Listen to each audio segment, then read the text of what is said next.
Hey, it's Mark Linear with your video thought for the day. So this week, I'm looking at books that have been given to me by people that have made a difference in my life. And today, I thought I'd go way back in the archives. I'm talking about a book that was given to me by a friend when I was in high school. This book was already rather old then. It was written in 1969, so I would have been, 8, 9 years old when it was written. And it was written by a speech professor at Bowling Green College in Bowling Green, Kentucky. Her name was Lois Cheney.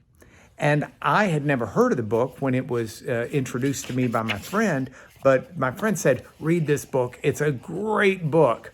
And so this is it. I grabbed it out of the library. I think this may have been like pretty much close to an original copy for me. But anyway, I grabbed it out of the theological library, and I did it because it's a collection of little meditations and poems. It's entitled God is No Fool. And I think it's still probably being published today and accessible off one of the internet sites where you can buy such things. But I remember distinctly one of the poems or meditations that really spoke to me. In fact, so much so that I committed it to memory. Now, this is back in high school. I suspect I could probably come pretty close to saying it from memory today, some 40 plus 50 years later. But instead, I thought I might read it to you. And I'd love you to really soak this in, because this is biblical and it's a difference maker for me today. I hope it is for you. This devotional was number 43 in the book, or maybe devotion, no, it's not the right word, meditation, thought, little piece, vignette. But it's number 43. It's entitled Bits and Pieces, like little bits of things, bits and pieces. She wrote, bits and pieces, bits and pieces. People important to you, people unimportant to you. Cross your life, touch it with love and carelessness, and move on. There are people who leave you, and you breathe a sigh of relief and wonder why you ever came into contact with them. Then there are people who leave you, and you breathe a sigh of remorse and wonder why they had to go away and leave such a gaping hole. Children leave parents. Friends leave friends. Acquaintances move on. People change homes. People grow apart. Enemies hate and move on. Friends love and move on. If you think on the many who've moved into your hazy memory, you look on those present and wonder.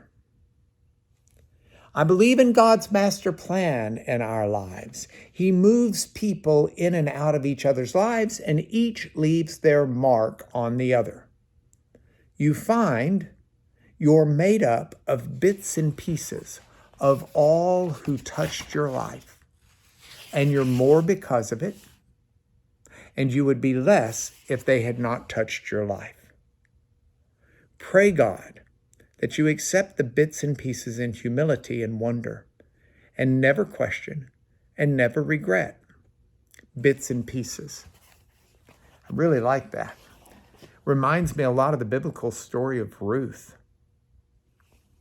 Here's this woman who is married, and her husband, they have 2 sons, and life seems to be going swimmingly until a famine hits the country and they move to a foreign land, and her sons marry foreign daughters. And before you know it, the husband dies, both sons die, and one daughter-in-law stays back behind with her family while the other daughter-in-law returns back to the Bethlehem area with her mother-in-law. And it'd be real easy to take a snapshot at that moment and say how miserable life is. You lose your husband, you lose your sons, you lose a daughter-in-law.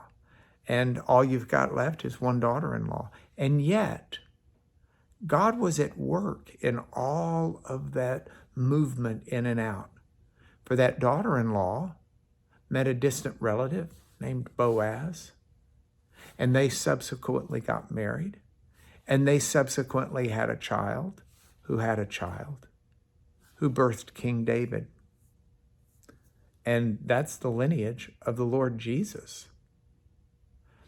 And if you look at the chess pieces at the game at one point, it seems out of whack. But that's the position that everything needed to be in for the plan of God to unfold. So I want to live today recognizing that I affect other people. I come into contact with them. I have a good effect. I have a bad effect. But I also want to recognize today that God will use me in those relationships with other people.